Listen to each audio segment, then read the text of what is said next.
présenté la parole, j'ai répondu, c'est l'église où quand on est venu la dernière fois, notre auto a pris en feu. Euh, Et littéralement, on avait un de nos pneus sur la vanne qui avait fusionné avec les freins, puis la grosse fumée, tout ça sur l'autoroute. Et j'étais arrivé juste à temps pour la prédication, toute une aventure. Donc, je suis content d'être avec vous, mais c'est encore dans une crise, mais c'est une crise d'une différente nature. Mais je remercie, Seigneur, qu'on ait la chance, par la technologie, de pouvoir quand même se rencontrer, quand même garder contact, quand même pouvoir étudier sa parole. Quelques nouvelles avant de se tourner dans notre texte biblique. Je vous remercie en tant qu'Église pour votre soutien depuis quelques années pour mon ministère, que ce soit dans l'Église, que ce soit à Sembec. Vous savez, une des choses que je faisais à Sembec, c'était d'étudier un peu en technopédagogie pour nous aider à développer des outils pour qu'on puisse enseigner à distance. Alors, j'ai étudié en bonne affaire. Le Seigneur préparait les bonnes choses à l'avance. Je travaille sur un cours qui va être donné cet automne en interprétation biblique plus avancée, un genre de cours niveau 2. Si jamais il y a des gens parmi vous qui sont intéressés, ça sera donné en ligne et les informations seront sur le site de Sembec. Beaucoup de changements aussi pour nous. On vient tout juste de déménager et ça a été un défi, je voudrais, de déménager en plein milieu du COVID, vendre, acheter, les visites virtuelles. Le Seigneur aussi, jamais vous êtes intéressé à avoir une lettre de nouvelles dans laquelle on raconte toutes les péripéties autour de ce déménagement. Juste nous écrire, ça va nous faire plaisir. Mais le Seigneur nous a envoyé, on est maintenant dans la région de Mont-Saint-Hilaire. On s'est joint à l'implantation de Belleuil. Donc, c'est une implantation, c'est une église fille de l'église baptiste de Saint-Hyacinthe. Donc, avec Stéphane Tessier, on s'est joint à eux pour donner un coup de main dans cette implantation. Vous savez, les derniers mois furent bien différents pour tout le monde. Non seulement au niveau de la pandémie, mais au niveau, vous avez peut-être vu passer aussi tout ce qui est relié à la mort de George Floyd et les questions qui sont venues. Si jamais vous avez raté cet épisode-là parce que vous aviez décidé de fermer votre télévision puis de ne plus regarder, puis avec toutes les nouvelles qui sont passées, essentiellement, c'est quelqu'un a filmé sur YouTube, dans le fond, la maltraitance par un policier d'un homme afro-américain et qui malheureusement est mort à la suite de cette arrestation.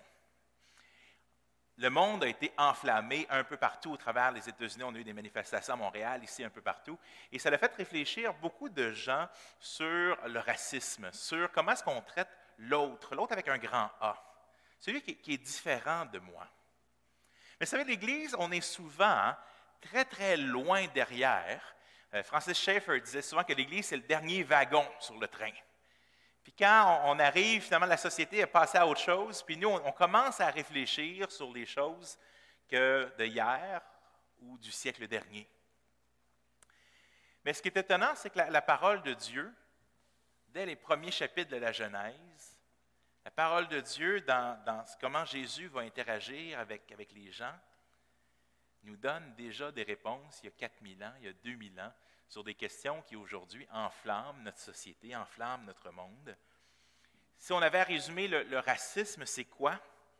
C'est traiter quelqu'un différemment, dépendamment de sa couleur de peau ou de sa culture. Vous savez, on pourrait penser, et on le voit un peu dans la société, que le racisme, c'est seulement les gens blancs qui le font envers des gens de d'autres nationalités. Mais en faisant un peu de recherche dans le passage, on va être dans Jean chapitre 4 ce matin, en faisant un peu de recherche pour le passage, j'ai deux commentaires bibliques que j'aime bien regarder aussi. Il y en a un il existe en français et en anglais, le commentaire biblique africain. C'est une série de théologiens africains qui regardent le texte, qui commentent le texte comme n'importe quel autre commentaire biblique, mais qui le font avec les yeux de leur propre culture. Et en regardant dans Jean 4, où Jésus va avoir la chance de discuter avec une femme samaritaine, et le texte biblique nous mentionnera, dès le début, en Jean 4, que les Samaritains et les Juifs ne mangeaient pas dans les mêmes assiettes qu'un Samaritain. Et donc, quand le frère africain regarde et commente le texte biblique, il dit ça parle à ma culture aussi. Parce que dans ma culture, dit-il, par exemple, les femmes n'ont pas le droit d'avoir accès à certaines pièces de viande. Il y a beaucoup de choses où on fait des différences, à même notre culture, à même les gens de différentes nationalités. Qu'est-ce que le génocide au Rwanda? 800 000 morts. Vous savez la différence, comment ils savaient qui tuer? C'était marqué sur leur certificat de quelle nationalité. Ils se faisaient arrêter par la police. On est le même, et pourtant, on se tue. Vous savez, le racisme, ce n'est pas juste une question de couleur de peau, c'est le péché. C'est essentiellement mon regard sur l'autre. Vous savez, quand on est sur l'autoroute, puis qu'il y en a un qui vous dépasse, là, tu dis « méchant malade ». Puis quand il y en a un autre qui va trop lentement, « méchant pépère ». Mais c'est tout le temps relatif à nous. Hein? C'est quoi notre regard quand la personne, on la dépasse? Ah ben, c'est une vieille madame. Ah, c'est un jeune avec sa casquette. Vous savez, l'autre. Puis on fait la même chose, hein? On va manger en famille, pas dernièrement, là, mais on va manger avec la famille, on discute politique. Et là, ah, mais lui, il est plus à gauche que moi. Ah, lui, il est plus à droite que moi. Les raisons de classer les gens dans des catégories différentes, de dire, moi, je ne suis pas comme ça, moi, je suis mieux que ça. Moi, là, je ne magasine pas chez Métro. Métro, c'est pour les riches. Ah, ben moi, là, je sais super C. On est capable d'en faire des discussions sur plein de choses différentes.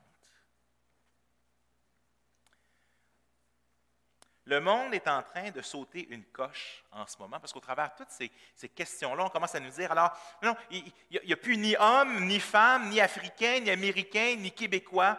Si quelqu'un ose dire qu'il y a des traits communs entre différentes personnes d'une même culture, c'est un stéréotype.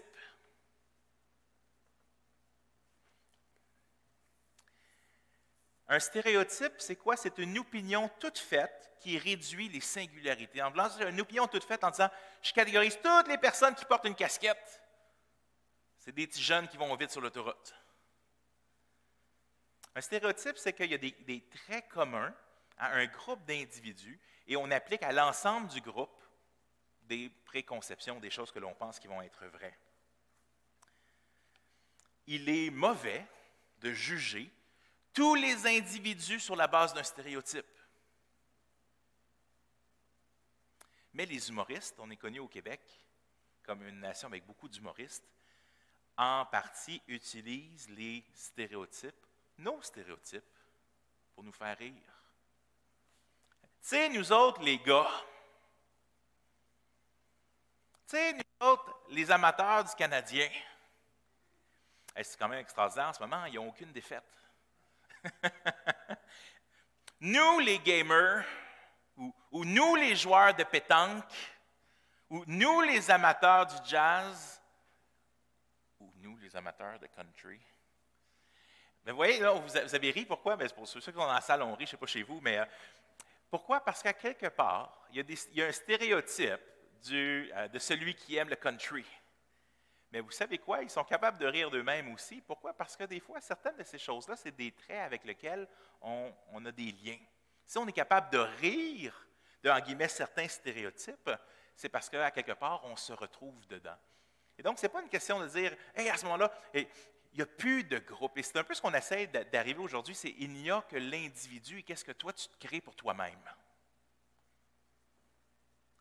Mais on se définit par rapport à des repères culturels et religieux. Nous, on s'identifie à un groupe, nous sommes des chrétiens évangéliques, nous sommes des baptistes. Et si vous demandez à des gens dans la société c'est quoi un baptiste, mais ils ont une série d'idées stéréotypées sur c'est quoi un baptiste. Vous savez quoi, il y a certaines de ces choses-là qui sont exagérées, puis il y a d'autres choses qui ont raison, parce que c'est des véritables traits que nous partageons. Aujourd'hui, en ne voulant plus donner de traits d'attachement, par exemple, que ce soit aux enfants quand ils sont jeunes, ou on a tous les genres de questions sur le type de linge, est-ce qu'on devrait avoir du bleu, du rose? Et là, le monde est mélangé en disant, non, il faut vraiment là, que aucun stéréotype. Mais aucun stéréotype, en guillemets, c'est aussi aucune identité. Aucune identité, sauf celle que tu te fabriques toi-même. Sauf que nos enfants, quand ils viennent dans ce monde, ils cherchent des repères de qu'est-ce que c'est. J'étais au jeu d'eau dernièrement, puis ça m'a vraiment marqué. Il y avait un groupe de jeunes gens qui étaient là. C'est la première fois que je voyais des enfants aussi tatoués. Tatoués, là, puis 10 ans. J'étais surpris. Puis je me suis dit, là, je regardais, puis les parents étaient là, puis les parents, c'est la même chose. Pourquoi? Parce que les enfants regardent nos parents, puis on s'identifie. Puis il y a des choses qui sont importantes pour qui nous sommes, qu'on transmet à nos enfants. Là, on le voyait à l'extérieur, mais dans le fond, nous, on transmet des valeurs à l'intérieur, dans le cœur. On ne voit peut-être pas toujours les valeurs qui sont transmises ou qu'est-ce qui est des repères identitaires de qui l'on est, mais c'est des choses qu'on a besoin de transmettre et c'est des choses qu'il y a une belle place d'être ensemble. Pourquoi? Parce que Dieu va dire dans la Genèse, « Il n'est pas bon que l'homme soit seul. » L'homme, c'est une communauté. L'Église, c'est une communauté de gens.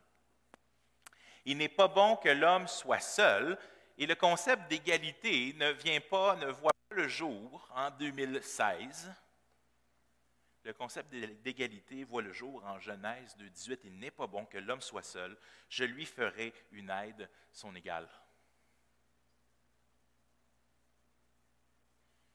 En Galates, chapitre 3, on lit ceci, verset 26, « Vous êtes tous fils de Dieu par la foi en Jésus-Christ. En effet, vous tous qui avez été baptisés en Christ, vous êtes revêtus de Christ. Il n'y a donc plus ni juif, ni non-juif, il n'y a plus esclave, ni libre, ni homme, ni femme, car vous êtes tous un en Jésus-Christ.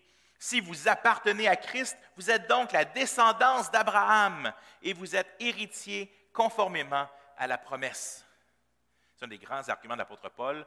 Les non-juifs qui croient en Jésus sont de véritables juifs de cœur. Dans cette nouvelle société, vous êtes une nouvelle créature. Tu es, en Jean chapitre 3, le chapitre avant de ce qu'on va regarder, il va dire à Nicodème, si tu ne nais pas de nouveau, si tu ne deviens pas un nouvel individu, tu ne peux pas entrer dans le royaume de Dieu. Mais le royaume de Dieu est cette société qui est l'Église. Que tu sois riche, que tu sois pauvre, peu importe que tu sois un homme, que tu sois une femme, que tu sois un esclave, que tu sois un homme libre, nous avons tous accès à Dieu et au salut de la même manière. Et l'apôtre Paul dira dans un autre passage, parce qu'il y avait des maîtres, il y avait des esclaves dans la société au premier siècle, quand vous êtes dans l'Église, maître, ton serviteur ou ton employé, c'est un frère. Ce n'est pas parce qu'on a accès auprès de Dieu que tout change, qu'il n'y a aucune différence entre un homme et une femme, ou il n'y a aucune différence entre un riche et un pauvre. Même quand il vient à suivre Jésus, il est encore dans une classe sociale. L'homme ne peut toujours pas accoucher. Pourquoi? Parce que Dieu a donné des rôles différents, mais une valeur égale. Et aujourd'hui, on essaie de dire, il ne faut pas qu'il y ait de rôle. Tu as le rôle que tu veux. Tu te définis toi-même. Tu es un individu unique. Non. Le cœur de l'homme recherche profondément à faire partie d'une communauté, mais d'une communauté de paix et de justice. Et c'est justement cela que l'Écriture et que Jésus va venir annoncer dans notre passage. L'Apocalypse nous donne cette image en Apocalypse chapitre 7. « Après cela, je vis 4 anges debout aux 4 coins de la terre. Ils retenaient les 4 vents de la terre afin qu'il ne souffle pas de vent, ni sur la terre, ni sur la mer, ni sur aucun arbre. Et je vis un autre ange qui montait du côté du soleil levant et qui tenait le sceau du Dieu vivant. Il cria d'une voix forte aux 4 anges qui avaient reçu le pouvoir de faire le mal à la terre et à la mer. « Ne faites pas de mal à la terre, ni à la mer, ni aux arbres, avant que nous ayons marqué d'une empreinte le front des serviteurs de notre Dieu. » Puis j'entendis le nombre de ceux qui avaient été marqués de cette empreinte. Ils étaient 144 000 de toutes les tribus d'Israël. Peu importe notre interprétation de l'Apocalypse, ici on voit 2 catégories de personnes, les 144 000 qui viennent des tribus d'Israël, et après, au verset 9, « Après cela, je regardai, et je vis une foule immense que personne ne pouvait compter. » Ça veut dire que comparativement aux 144 000, il y a une foule immense que tu ne peux pas compter. C'étaient des hommes de toute nation, de toute tribu, de tout peuple et de toute langue. Ce qui est intéressant, c'est que même devant Dieu, ils sont encore de toute nation, de toute tribu, de tout peuple et de toute langue. Mais ils ont un seul Dieu. Il se tenait debout devant le trône et devant l'agneau, habillé de robes blanches, des feuilles de palmier à la main, et il criait d'une voix forte, « Le salut est à notre Dieu qui est assis sur le trône et à l'agneau. » Tous les anges qui se tenaient autour du trône, des anciens, des 4 êtres vivants, se prosternèrent le visage contre terre devant le trône et ils adorèrent Dieu en disant « Amen, la louange, la gloire, la sagesse, la reconnaissance, l'honneur, la puissance et la force sont à notre Dieu au siècle des siècles. Amen. » On a cette vision du endgame, de la fin, où tous ceux qui reconnaissent Dieu, de toute nation, de toute langue, de toute tribu, chantent ensemble le salut de notre Dieu. Mais dans notre passage, veuillez tourner avec moi en Jean chapitre 4. Dans notre passage, on va voir que ce n'est pas encore le cas. Nous ne sommes pas encore dans cette réalité que l'Apocalypse nous dépeint. On est bien sur terre avec Jésus, la parole faite chair, Dieu qui est devenu un homme.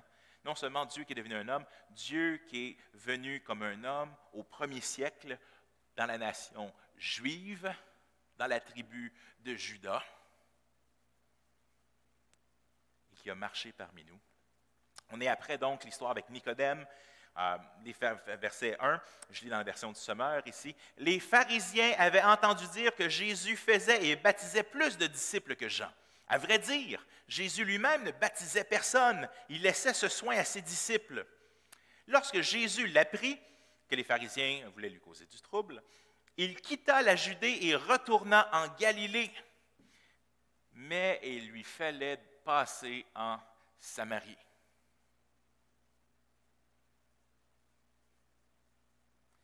C'est un problème.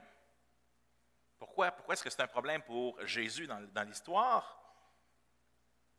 C'est ainsi qu'il arriva près d'une bourgade, mais pourquoi? Parce qu'un Samaritain et un Juif n'avaient pas de relation. Bien là, voyons donc, on le sait, là, le Samaritain, c'est un bon Samaritain. On le sait dans l'histoire. Non, mais c'est parce que dans l'histoire, quand la personne est presque morte par terre, il y a un chef des Juifs qui passe, il y a un prêtre juif qui passe, puis il ne s'arrête pas pour l'aider. Puis la personne qui l'arrête, c'est un Samaritain. Là, les gens sont surpris dans l'histoire de Jésus parce que c'est un bon Samaritain. Parce que d'habitude, les Juifs vont dire, un bon Samaritain, ça ne se peut pas. Les Juifs, quand tu passais au travers pour se rendre de Judée en Galilée, tu avais 2 choix. Tu passes au travers de la Samarie, qui est beaucoup plus court, ou tu fais un détour d'à peu près 3 jours de marche, autour de la Galilée, en territoire païen. Et les Juifs, parfois, préféraient faire le grand tour que de marcher au travers de la Samarie, qui était à l'époque sous le pouvoir romain, donc techniquement, il restait en territoire romain. Mais Jésus, dans le texte, dit il fallait qu'il aille en Samarie. Il y a quelque chose qui l'attend. Il y a un rendez-vous divin en Samarie que Jésus va avoir, mais il passe au travers la Samarie, malgré le fait que, pour les Juifs, ils ne mangeraient pas à la même table, mais ils ne mangeraient même pas. Si quelqu'un avait mangé dans cette assiette-là, on la met de côté. C'est pas si loin, hein? Je pense qu'on est loin de ça, hein? C'est épouvantable. Mais c'est pas si loin que les gens en Amérique du Nord n'allaient pas dans la même toilette. Ne s'asseyaient pas dans la même place dans les autobus. Le cœur humain, il n'est pas si loin que ça. Alors Jésus arrive près du verset 6, c'est là qu'il se trouvait le puits de Jacob, et Jésus, fatigué du voyage, s'assit au bord du puits. Il était environ midi. Normalement, tu ne vas pas au puits à midi. Pourquoi? Parce que c'est le moment que le soleil est le plus haut dans le ciel et qu'il tape sur la tête. Il fait chaud à midi. Tu viens quand il y a un peu plus d'ombre, tu viens plus au lever du soleil, au coucher. À midi, il n'y a pas un chat au puits. Jésus arrive au puits. Ses disciples, déjà c'est quelque chose d'extraordinaire, s'en vont en ville chercher de quoi manger. Déjà l'idée que les disciples vont acheter de quoi des Samaritains démontre déjà que Jésus, il est en train de passer un message un peu différent.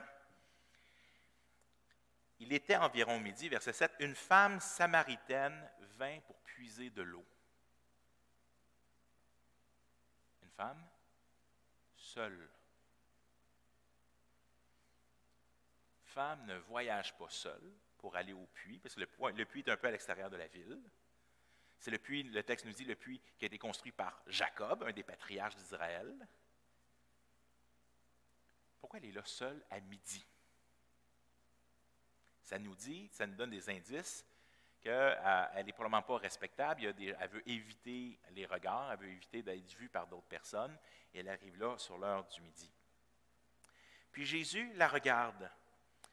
« S'il te plaît, donne-moi à boire. » Et là, il y a deux façons. Vous savez, quand on lit la Bible, des fois, on la lit un peu comme on lirait Shakespeare. Et Jésus lui dit, « Donne-moi à boire. » Mais pourquoi me parles-tu? Car tu es un Juif, et moi, je suis une Samaritaine. Et les Juifs n'ont pas de relation avec les Samaritaines. On a comme l'impression que tout est une genre de pièce de théâtre relax, mais on se rend compte que non, Jésus, il parle avec des vraies personnes qui ont des émotions, comme vous, comme moi.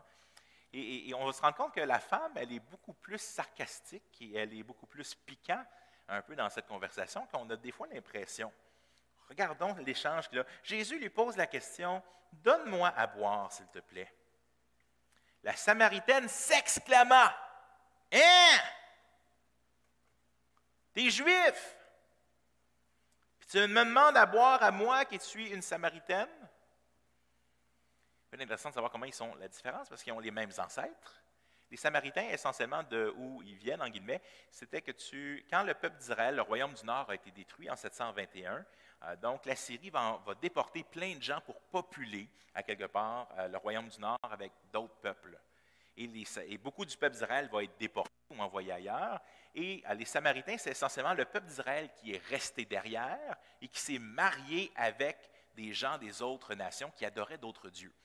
Alors, pour les bons Juifs, les Samaritains sont des sell-out, sont des gens qui ont compromis, qui se sont mariés des femmes étrangères. Et non seulement ça, mais ces Samaritains vont continuer en partie d'adorer Yahweh, donc Yahvé, le Dieu d'Israël, mais ils vont reconnaître que les 5 premiers livres de la Bible, donc ils vont juste reconnaître les 5 premiers livres, et ils vont construire un temple sur le mont Gérazim. Ils vont même changer le 10e commandement pour dire que c'est là qu'il faut adorer Dieu. Alors, quand les Samaritains, et il y en a de plus en plus qui populent avec le temps, quand le 2e exil, donc celui avec Nebuchadnezzar, et qu'ils reviennent, et là, il y a des Samaritains partout, les Juifs veulent reconstruire la ville, veulent reconstruire la muraille, les Samaritains veulent venir aider, les Juifs disent « Ah! Non, on ne veut pas, le mur, on ne veut pas qu'il devienne impur à nouveau, là, on vient de revenir d'exil parce qu'on s'est compromis, vous êtes une race de compromis. » Et donc, l'inimitié entre les Samaritains et les Juifs remonte jusqu'à la destruction du royaume du Nord et tous ces siècles après. Comment? T'es juif et tu me demandes à boire, moi, une Samaritaine? Le texte nous dit, les Juifs, en effet, ne partageaient même pas les assiettes des Samaritains. Jésus lui répondit, « Si tu savais quel don Dieu veut te faire, et celui qui te demande à boire, c'est toi qui lui aurais demandé à boire et il t'aurait donné de l'eau vive. » Jésus change de niveau, il dit, « Hey, si tu savais qui j'étais, qu'est-ce que je peux faire pour toi? » Qu'est-ce que Jésus peut transformer la vie d'une personne? Mais maître, ça change, là, ça passe. T'es un juif. Hey, maître, t'as pas de seau. Puis ton puits, le puits, il est profond. Tu vas prendre d'où ton eau? Elle est en train de l'installer. Quick! Hey, t'es un peu niaiseux, toi? T'as même pas d'eau, puis tu me dis que tu vas me donner une eau qui est meilleure que ça. Et elle va plus loin, elle dit, tu ne vas quand même pas en plus prétendre que tu es plus grand que notre ancêtre Jacob, qui a bâti ce puits. Donc, parce que c'est une des discussions, les Samaritains ne reconnaissent pas le temple de Jérusalem, parce qu'il est bâti par David, beaucoup plus tard que les 5 premiers livres de la Bible. Tu ne vas quand même pas dire que tu es plus grand que Jacob, qui lui a bu à ce puits-là, puis il a nourri ses troupeaux. C'est un lieu sacré, là. Jésus continue. Celui qui boit de cette eau, reprit Jésus, aura de nouveau soif. Mais celui qui boira de l'eau que je lui donnerai n'aura plus jamais soif. Bien plus, l'eau que je lui donnerai deviendra en lui une source intarissable qui jaillira jusque dans la vie éternelle. Ici, Jésus fait des clins d'œil en Ézéchiel, en Zacharie et ailleurs, des textes que les Samaritains nécessairement ne lisent pas. Maître, lui dit la femme, hey, donne-moi-en donc de cette eau-là, pour que j'aille plus soif et j'aille plus besoin de revenir ici. Elle ne comprend pas ce que Jésus lui dit, tout comme Nicodème n'a pas compris non plus quand Jésus a dit « il faut que tu naisses de nouveau ». Jésus parle à deux niveaux. « Hey, donne-moi-en de ton argent imaginaire, j'aurais plus besoin d'aller travailler. » C'est un peu ça qu'elle est en train de dire à Jésus. Et là, Jésus va switcher dans la conversation. Il la regarde. « Hey, va chercher ton mari. » « Je ne suis pas mariée, lui répondit-elle. Jésus lui dit, tu as raison de dire, tu n'es pas marié. Tu as été marié, pas une, pas deux, pas trois, pas quatre, 5 fois. Et celui avec qui tu habites en ce moment n'est pas ton mari. Et à l'époque, particulièrement être non marié à l'extérieur des liens du mariage. Déjà, d'avoir passé 5 maris, on ne sait pas s'ils sont morts, ils sont tous veufs, ça les a tués les 5, ou si elle a été rejetée par les 5. On ne sait pas, le texte ne nous dit pas, mais probablement que la discussion que Jésus va avoir avec elle va être beaucoup plus longue que les 30 secondes que ça nous prend de lire le passage. Pourquoi? Parce que plus tard, elle va nous dire, voici qui il m'a dit tout ce que j'ai fait.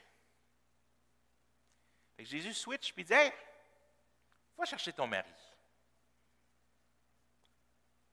Je n'ai pas de mari. C'est vrai? Tu en as eu 5.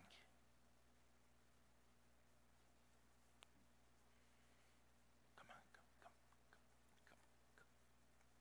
Là, ça commence à changer. Et là, elle dit quelque chose. Ah, tu es prophète! Il y a quelque chose qui se passe. Elle reconnaît que cet homme-là, ce juif-là, il y a quelque chose. Mais en même temps, elle pose une question. Mais je ne suis pas sûr que la question, elle est complètement légitime. Elle pose la question, dis-moi, on a une grande discussion entre tes ancêtres et mes ancêtres. Mes ancêtres disent qu'il faut venir adorer ici, sur le mont Gérazim, et tes ancêtres disent qu'il faut adorer sur le temple, à Jérusalem. Qui a raison? Intéressant, hein? C'est comme, le pasteur est en train de parler avec quelqu'un qui est en relation d'aide ou autre, puis tu es en train de passer un mot d'encouragement ou quelque chose que l'Écriture nous amène à exhorter la personne. Ah, pasteur, je vois que tu es théologien. Dis-moi, d'après toi, le Seigneur revient avant ou après la tribulation? Tu sais, ça semble comme tout d'un coup, là, il est en train d'adresser une question personnelle, là, puis il cherche la question, OK, qu'est-ce où je peux le partir dans une autre direction? C'est inconfortable, là, Jésus. Hey, Jésus, il sait qui je suis. Hey, ouais, dis-moi! Et Jésus va répondre quelque chose qu'elle ne s'attend pas. Elle dit, vous adorez ce que vous ne connaissez pas, mais nous adorons ce que nous connaissons, car le salut vient des Juifs. Première chose intéressante, les Juifs ont été, dans l'Ancien Testament, choisis, bénis de Dieu.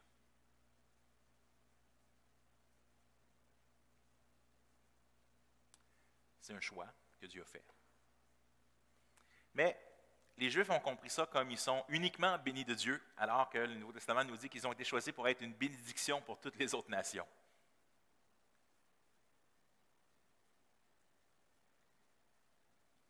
Mais vient un temps, dit Jésus, et il vient bientôt. On ne discutera plus de si on adore à Jérusalem ou si on adore sur le mont Gérazim, car ce que le Père voudra, ce sont des adorateurs qui l'adorent en esprit et en vérité. Ce jour est proche.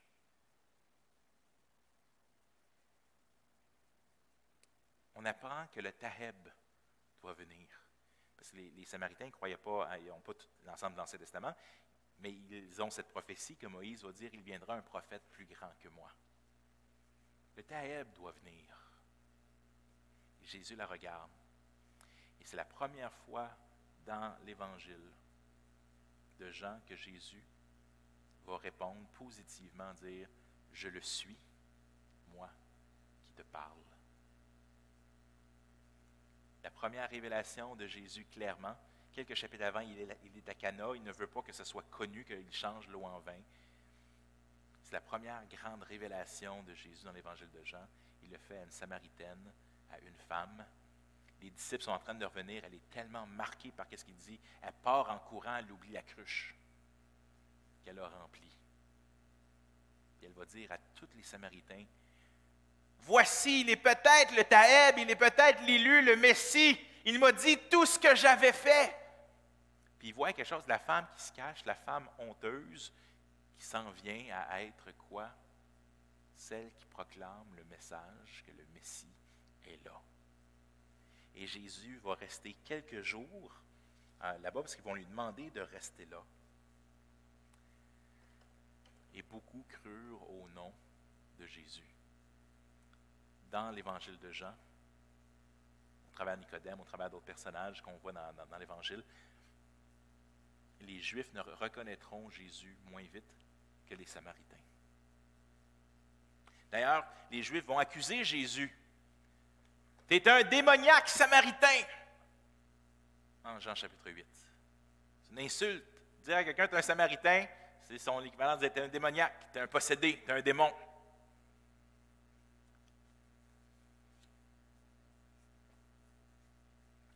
Qu'est-ce qu'on peut retirer de Jean chapitre 4?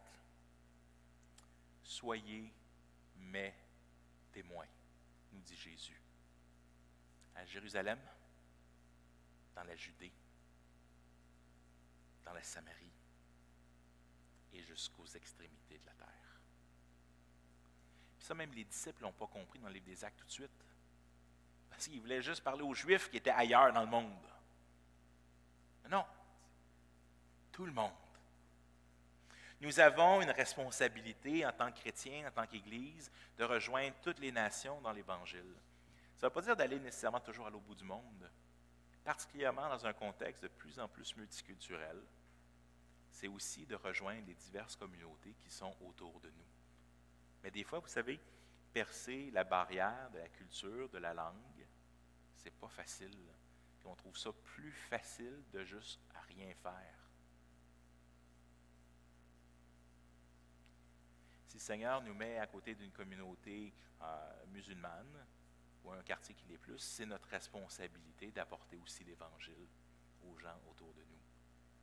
Nous challenge, Jésus vient ici nous déranger. Paul va nous dire quoi? Je me fais tout à tous afin de gagner malgré tout quelques-uns. C'est un point même de fierté du ministère de l'apôtre Paul de dire hey, des fois, là, ça coûte quelque chose. Parce que l'autre ne fait pas comme moi. Puis d'accepter qu'il y a des gens qui ne font pas comme nous, c'est difficile parfois. Va leur porter l'Évangile. Puis une des premières choses que le Saint-Esprit a donné comme révélation à l'apôtre Pierre en Actes chapitre 5, il a mis une table avec des choses que d'habitude les Juifs ne mangeaient pas, pour aller le manger avec des personnes avec lesquelles ils ne s'assiraient pas. Vas-y, mange. C'est quand même cool l'évangélisation par la bouffe. Pourquoi? Parce que quand on mange avec quelqu'un, quelqu'un disait, pour connaître bien quelqu'un, il faut que tu ailles manger 1 kilo de sel avec lui. Ça, c'est le temps qu'à force de mettre le sel dedans. Mais on apprend à connaître les gens. Vous savez, c'est un bon temps avec tout ce qui se passe dans la pandémie aussi. Certaines des églises décident dans plus petits groupes, vous le faites aussi, mais d'avoir cette chance de rencontrer des gens qu'on n'a peut-être jamais rencontrés, même dans notre propre église. Puis de manger avec eux à 2 mètres. Mais le point est, l'autre. Ta mission, c'est d'aimer l'autre. Qui est mon prochain? Mais dans l'histoire, c'est le Samaritain qui aide un Juif. Qui est mon prochain? Que retirer de cette histoire? Soyez mes témoins. L'Église est la meilleure place pour montrer au monde un véritable amour qui brise les barrières. C'est à l'amour que vous aurez les uns pour les autres que le monde reconnaîtra que vous êtes mes disciples. 2, Jésus brise des barrières sociales et religieuses. Il se fait accuser d'être un Samaritain, comme je le disais, possédé par un démon. Il se fait accuser de boire un coup et de se tenir avec des gens non respectables. Il brise ces barrières, mais il pointe quand même au péché et aux besoins de Dieu dans la vie des gens. Jésus peut arriver à la femme samaritaine.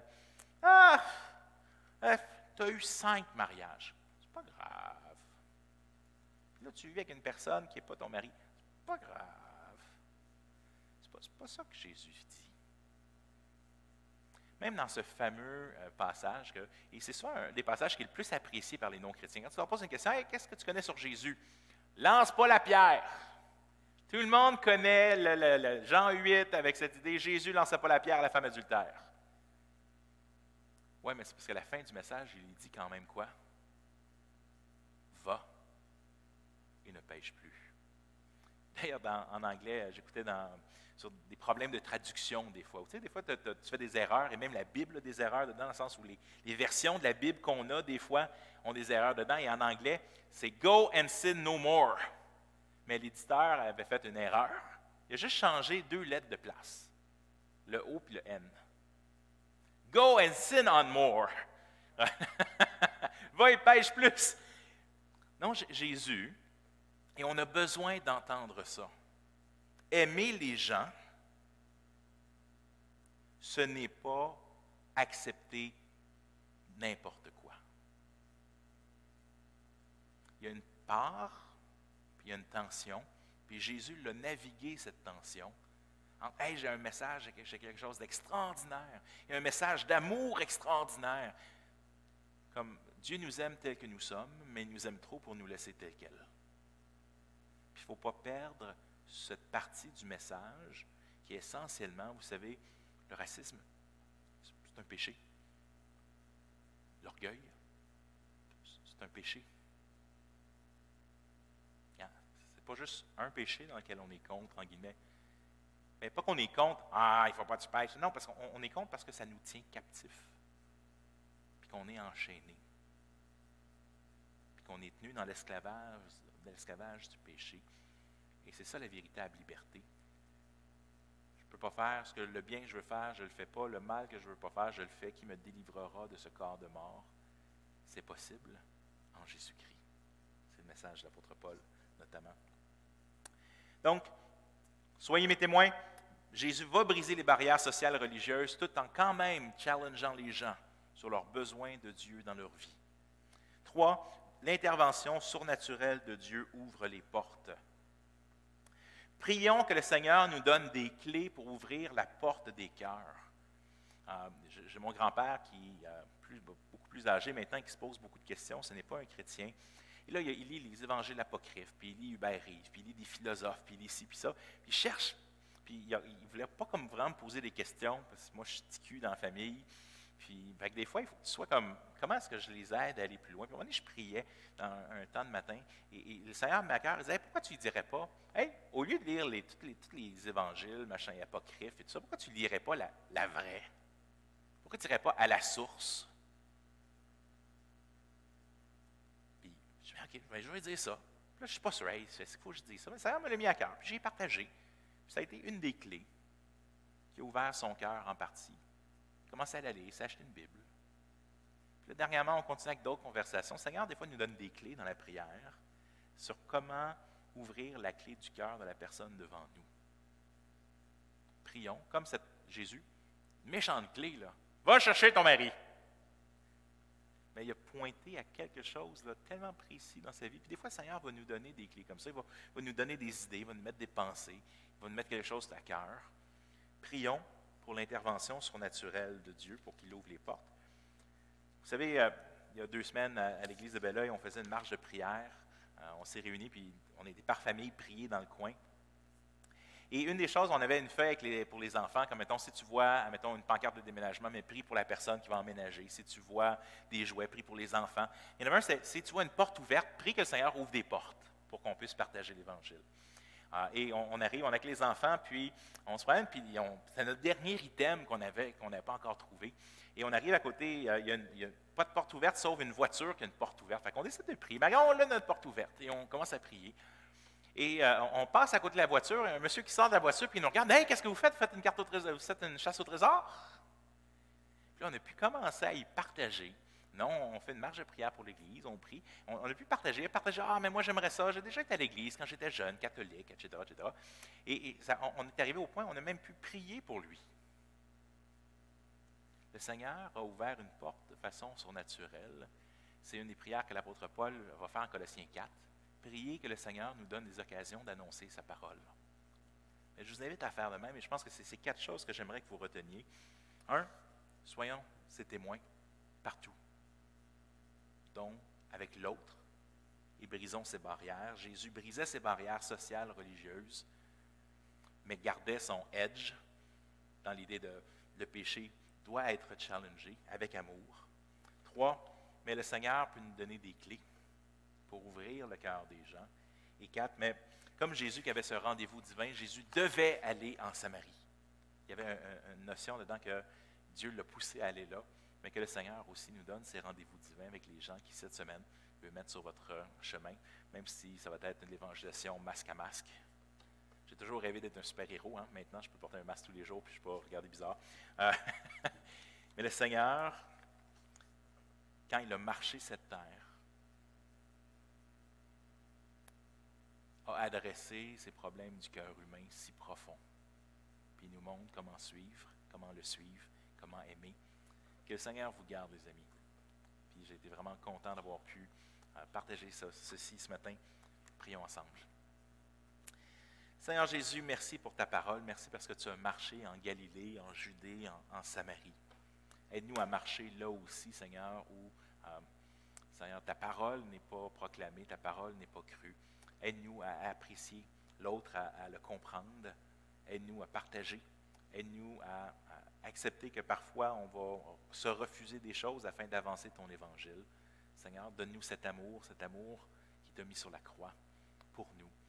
Seigneur, merci parce que tu nous as transformés, tu nous donnes la voie à suivre après toi avec le Saint-Esprit que tu mets dans nos cœurs. Seigneur, puisses-tu être glorifié par nos prières, par nos chants, par nos vies, par nos pensées. En ton nom, nous prions.